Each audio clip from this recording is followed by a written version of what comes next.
studying and on numerous occasions debating with Republicans on numerous occasions. How was that done? Well, we lived in close proximity to each other, and the Republicans that we lived with in H2 had come up with blanket protest. Some of them had decided in their hearts that they no longer believed in what the Republicans were doing. Others still believed in it, but weren't dedicated enough to see the hunger strike, or the blanket protest and dirty protest and the hunger strike to an end. Having been brought up in South Armagh, and having basically mingled and spoken with nationalists before, a lot of what I was hearing didn't surprise me, and I knew it. And I knew a lot of it was rhetoric, because these people were claiming to be second-class citizens, they were claiming to be underprivileged, they were claiming this and claiming that.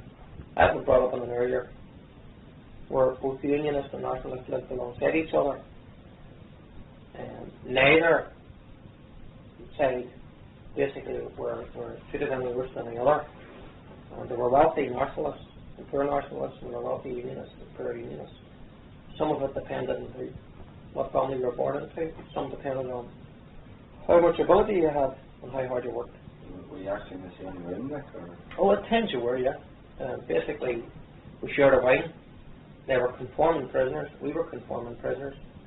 And it was an impossibility to avoid conversation when one was living with basically 36 people, and perhaps 10 of them were Republican. We were all under the age of 21. And while we all remained loyal to our own causes, the intelligent one among us didn't mind conversing and listening to the other point of view. And did you ever come across anybody you ever came across? Well, no, not really. Most of the ones that basically I spoke to were from Belfast, or from Strabane, or from up around Multondara. One of the things that I did find, and it has always stuck in me, was how readily loyalists were prepared to accept truth, and where it was shown to be true, and how reluctant Republicans were to even allow. I said it just doesn't. Well, that's the wee girls my own, you know. The one thing about the wee girls is they never see the bond ship, it never rains. You know, they didn't think that when they're coming through the door to bounce along their lap. Whereas as the wee lads grow a wee bit older, you can see them starting to the masculinity coming in there, and they get a wee bit shy.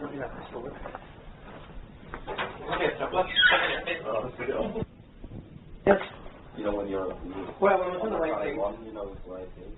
Well, I held rank in the white tees. I was a wing commander at the age of 17, and would have been regarded as a hardliner, even at that age. I look back to them times, and you know, I drew my first opinions of the Republican movement from that era, and that, well, I think I've told you the story before. I remember standing at the gates of an H block where the blanket protest was taking place, and we were leaving. And standing beside me was a blanket protester whose name I don't know and can't remember. And he hadn't washed in approximately a year. He had jaundice, his eyes were bloodshot, and he was physically wrecked. And he was repulsive even to look at. The stench of urine and excrement was just in the air. But there was an atmosphere of pure history. And even as a young man, I stood in awe and said to myself, "You're looking at history." I knew the significance of what was happening, and I knew the reality of what I was witnessing. And the reality of what I was witnessing was that here was a movement that would inflict on itself so much violence for its own ideology, that what would it not do to other human beings? And I knew that it had to be resisted, that it was a danger, and that it was a danger to my people, not even to my way of life, but to my people. And I am still positively sure in 1995 that anyone or anything that would be prepared to trust Republicans with the lives of over 1 million Protestants are fools. These people are so added up with their own emotions and their own hatred that they are quite prepared to do to anything or anyone whatever it takes to have their own way. And that never ever left me and never has left me. And I think that history will bear me out to be correct in that analogy. When did you get out then? I done 3.5 years of the 6 years, and I got out in, I think it was October 1980. I think it was October 1980. So like many people, you didn't get a sick now, or you got maybe? When I was sick that at another age, in another era, I would have been regarded as a patriot, and that what was in my breast would have been regarded as noble and honourable, and that I cared passionately for my country, for my culture, and for my people. And yet here I was being punished for holding all the attributes of a soldier and of a patriot. And I knew and was wise enough to understand that if it had suited Britain, in another time, in another era, Britain would have used them passions for her well-being. And yet as an Ulster man, I was denied the right. And within your own community, do you mean, as well? Well, I found, in the Portadown area, I found that there was a recognition of the UVF that basically, well, I hadn't really been about a lot of places, but any places that I had been, it was quite clear that Portadown was held in higher esteem. That the UVF was an honourable organisation in the Portadown area, in the middle of the area. And so I had no shame at all. I was never embarrassed to openly and verbally support the Ulster Volunteer Force. Can you tell me about the story about the day you got out? Well, walking out of the prison. I got out, and my ex-wife was waiting for me, and my aunt, and I was absolutely determined in my heart and mind that no amount of incarceration would break my spirit. I walked out, and I got into the car park. I looked up at the soldiers and I shouted up the UVF. I remember looking back at my aunt and my ex-wife, and they basically shaking her head. And I was absolutely determined to show the British that I couldn't be broken. Yeah. Like now, it's sort of traditional, literally, you know, like well. Well, basically, remember. Do that then, or? Well, you know, basically down the wings the night before you went, the boys would have threw water around you and carried on. The governor gave me a lecture. It was Governor Lorimer, a man that skated up there, all sections of the prisoners, a ruthless man. He gave me a lecture before he let me out and told me he'd no doubt I'd be back. And of course he was correct. And I informed him that he had no right to take out of my breast what I felt was legitimate and honourable. And we parted company getting each other. And I went to the car park then and shouted up the UVF. I headed back to Portadown. And straight back to? I went straight back to it. I didn't go straight back to it. I came back and I had an opportunity for work in Scotland as a training manager. And I took it up. I was across in Scotland for a couple of months and was arrested there by Scotland Yard. I was detained for approximately 8 days and was excluded then from England, Scotland and Wales for life. I came back to Northern Ireland and immediately continued in active service.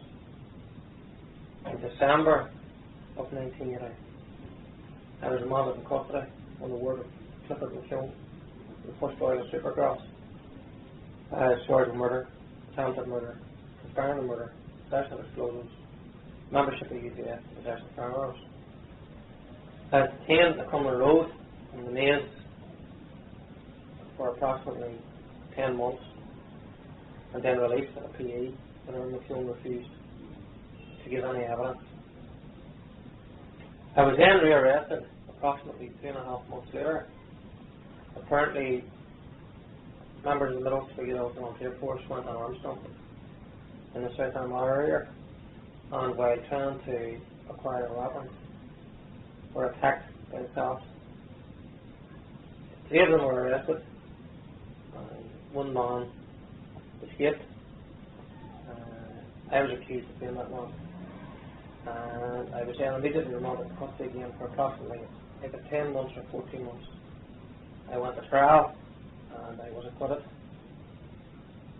It was during this period of detention that my mind and my studies turned towards Protestantism.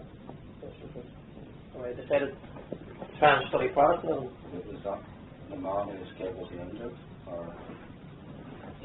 Well, basically committed to trial that 400 rounds had been fired at him by 6 self-soldiers, and having spoken to the volunteers that have been convicted of it, they assured me that it was basically a wipeout.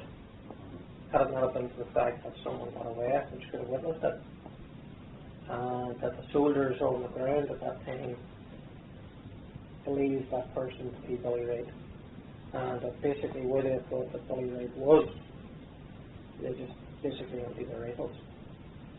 During the trial and after the trial, it was brought to the attention of the judge, whose name I cannot remember, but it was brought to the attention by Eugene Grant that one of the soldiers, a sergeant, had threatened to take Billy Wright's life, even during the course of the trial. After I was acquitted, Eugene Grant, who's a member of the SDLP, told me, told my aunt, that I should immediately leave the country, and that if I couldn't afford it, that he would pay for it, because that he was aware that I was to be executed by the British. And you never reported how? Well, prior to me being charged with possession of intent, but after I had been released on the murder, I had cause to be arrested. During detention in Gough Barracks, I had been made aware through a source that I was to be executed by E4A. I left Gough Barracks and drove immediately to the late part of McCusker's house, MC. I walked down his driveway, I rapped his door, he let me in. I informed him that I had a reliable source that had told me that the RUC, and this was 1982 I believe, that the RUC were about to embark on a shoot-to-kill policy, and that I and another loyalist known as Robert Jones here were to be executed in suspicious circumstances to allow or to show signs of neutrality in a shoot-to-kill policy. Harold McCusker wrote to the Chief Constable. He replied basically saying that it was a load of nonsense. I was then remanded in custody for possession of intent. I was in custody a short period of time, and 6 Republicans were executed in the North Armagh area. Harold McCusker came up to see me in the jail. He asked me not to divulge that I had been with him prior to all of these shoot-to-kills incidences, or that I had the knowledge that a shoot-to-kill policy had indeed taken place. Now there are letters and documents that I had from Harold dealing with the shoot-to-kill policy before it even took place. As to where they are, I'm not too sure. All I do know is that I was to be executed by security forces as far back as 81 or 82. What date did that happen? Well, basically, The accident. 82, basically. I think it was 82, yeah. But it soon became aware to the late part of my husband that what I had told him prior to any of the shoot to kill had been truthful and honest, and that indeed it wasn't just to be taken place against the Republicans, it was also to take place against loyalists, and that I was the most likely target, and another Robert John Kerr. It subsequently came out at a trial involving a Mr. McKeown, that Mr. McKeown had indeed been asked by CID in Portadown to set up a robbery and to set up Robert John Kerr to be shot dead by the police. So one can see from far back that indeed the security forces had taken keen interest in me and indeed had conspired to murder me. But nevertheless, the greatest injustice that was taking place in Iran was the injustice that was happening to the Unionist and Loyalist people, in that they were continuously being slaughtered by the Republican movement, and in my opinion, allowed to be slaughtered. So whenever I entered jail again, basically in the late 82 or 83 for possession of pen, I started to study theology and Protestantism. I became interested in Christianity, and I had a thirst for what Christ had done for humanity. And I found a desire within me to know more about it, but I also recognized that there was a moral struggle involved, and that one could not basically travel the path of Christianity and at the same time be involved in warfare. There's no way that you ever were able to justify it from a Christian? No. I mean, the Bible clearly defines where a human being can and cannot wage war. It has been the responsibility of the government, and the government will stand trial before God for what it has done on the people of Northern Ireland. Now that may sound corny, it may sound foolish and childish, but believe me, it's a reality that Major, Thatcher, and right back to the beginning of time, they will stand accused by God for what they have done on the people of Northern Ireland. It is their responsibility, and they neglected it. Because of the neglection of their duties, that led to people taking the law into their own hands. And I believe that God gave everyone the right to self-defence, and I believe that's what has taken place in Northern Ireland. Do you find God on your own, or is the minister? Oh no, on my own. No one ever coerced me or forced me or basically indoctrinated me into the police and faith. So at that point, did you make a decision to change your lifestyle? Well, I came out of jail. I was acquitted and I came out of jail. Approximately 4 months after I came out of jail, I found that I still had a keen interest in the things of God. I accepted Christ and accepted Christ's ways, and I remember it quite clearly. I was sitting in a house in Portadown. I was on my own. I had a Bible with me. My mind was bombarded with problems that would arise from embracing Christianity. And I opened the Bible blindly, and I read the first verse that my eyes sat upon, and it was, I can do all things through Christ who strengthens me. And in my child-mindedness, I took that as a promise that no matter what happened, it would be correct. And I embraced Christianity. I studied in it. I believed it and still do. And I enjoyed it for 3.5 years, basically, until the Anglo-Irish Agreement happened, and until I stood and watched Keith White being murdered in the streets of Portadown. Then did you actively go out and go to gospel? Well, I preached I done all of that. I preached and Just like prophets, no. I done all of that. I preached in the streets. I preached in the pulpits. So you stood in the middle for the I have stood in the middle of Portadown. I have stood in the middle of Castlewell. I have preached in the south of Ireland. I have preached in Cork. I have done all of that. I have a love, and still have a love for the Roman Catholic people. I detest Roman Catholicism because I believe that ultimately it will lead to the loss of countless millions of souls. I believe also that it removes from the deity of Christ and attacks his glorification. Now, that is not an attack on Roman Catholic people. That is an attack on Roman Catholicism and its theology, which is wrong, totally wrong. Which church do you come from? Well, I basically, because I was a dissenter, I always had the options of going to any church that I so wished. The church I went to was Moorview Assembly, which was an independent church. It wasn't aligned to any institutional churches. But I do favour the type of Baptist-type churches.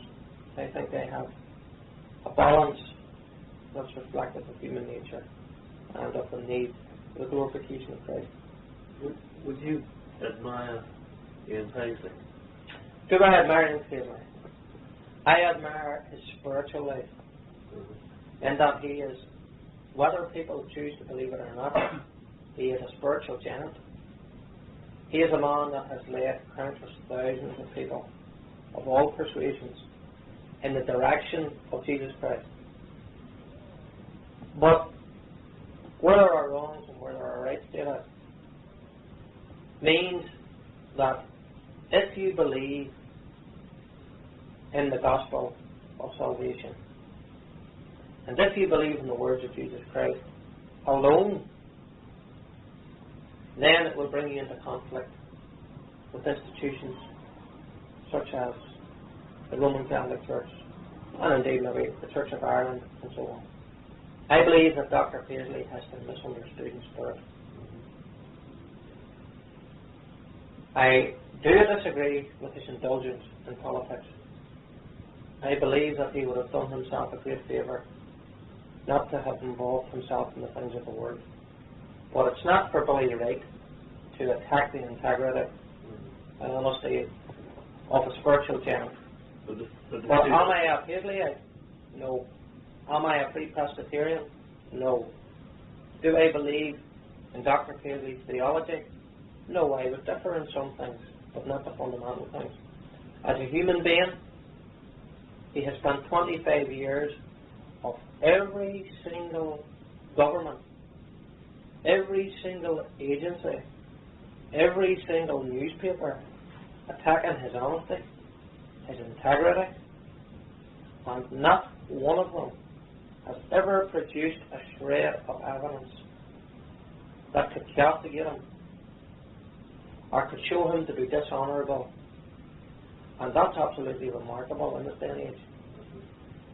Dr. Paisley is solely responsible from stopping Northern Ireland sliding into civil war. Be of no doubt about that. Dr. Paisley has been responsible for taking the wind out of the sails to the point that the working class, or large sections of the working class, now reject him because we've all heard the saying that Paisley walks from the top of the hill and anything. I do not believe that Dr. Paisley will ever spill blood, not even for office. I believe that he feels his call to God is far more important than his political viewpoints. And so from that point of view, in one sense I would see Dr. Paisley as a blessing. In another sense, I see him as a hindrance. So I'm certainly not a Paisleyite, but I do respect him as a man of God. But you don't believe that politics and religion can mix? Well, I do believe that it is an imperative that the moral Christian standard should be reflected in politics. And I believe that's why Northern Ireland has indeed one of the best ways of life on the face of the earth. As for the fundamentals of politics in Northern Ireland, I believe that it is wrong in the Northern Irish context to involve religion in politics, and indeed I think it's one of the problems that we have that they have to try and create a political climate away from both sets of religions and basically build their politics on basically humanism, if it's at all possible, and allow other human beings to practice their faith outside of the political arena. And I think that's quite possible. Well, did you get your go around getting your testimony? You know, I don't know. saying you were in the UVF and now you've changed. Yeah, I done all that. I done that, and let me say that it was the greatest disappointment of my life, and basically broke my heart, and will be the greatest disappointment of my life, that I let Christ down, and I accept that, and I don't say it in a big-headed manner. I humbly accept that I done that. Did you have to make a conscious decision to do that, or did you just do it? No, I made a conscious. Strongly. No, I made a conscious decision to do it. I knew that the Word of God would teach tenderness, forgiveness, loving and understanding. But my passion and my ways weren't conducive to Christianity. And I fell on my knees in the stairs of my house and I apologized to God. But I told him that I couldn't have a lie, and I couldn't.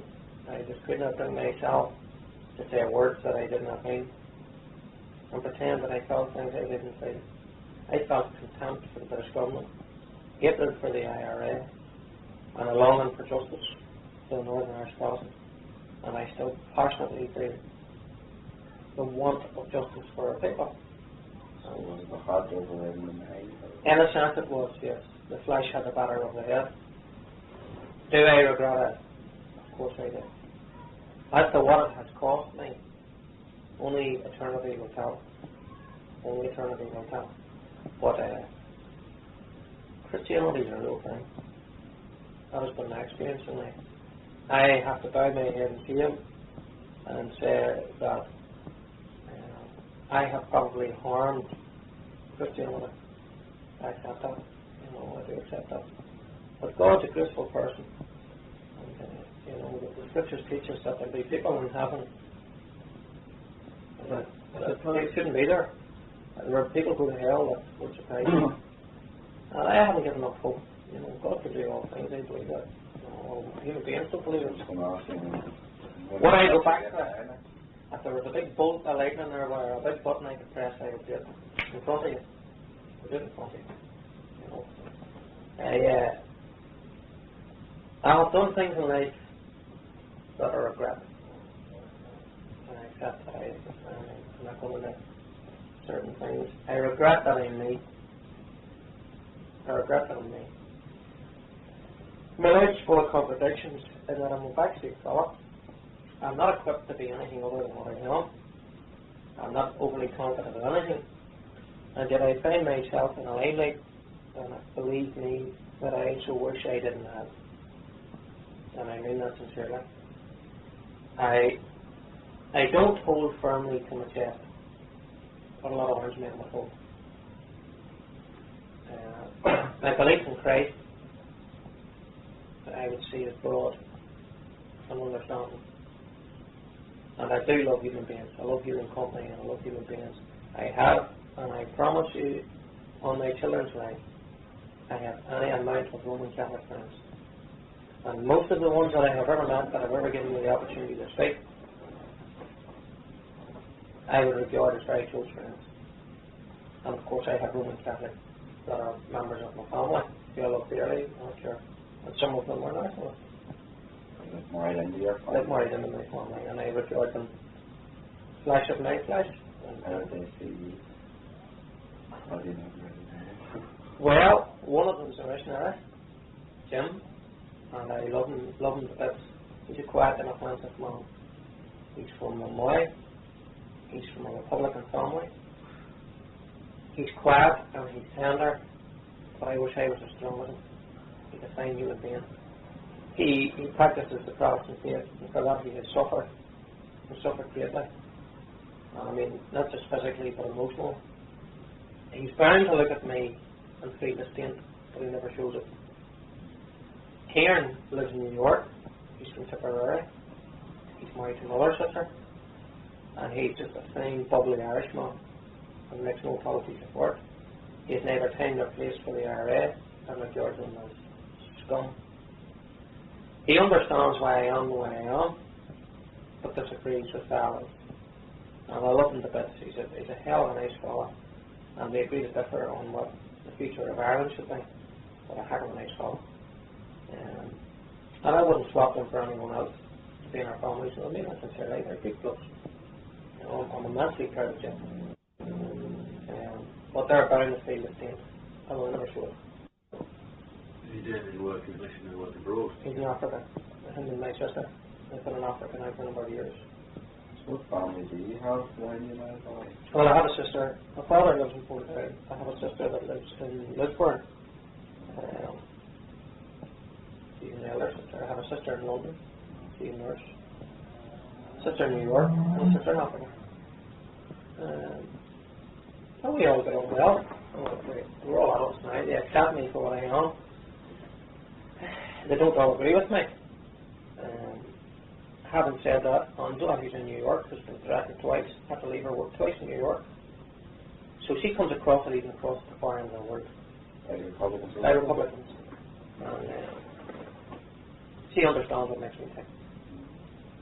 Elizabeth, who lives in London, really, she's grown used to the cosmopolitan way of life and really doesn't understand the narrowness of our minds or the questions of what we believe.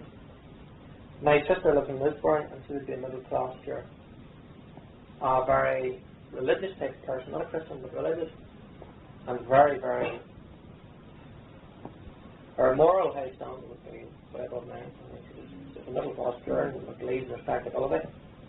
None of my family have ever been in money trouble.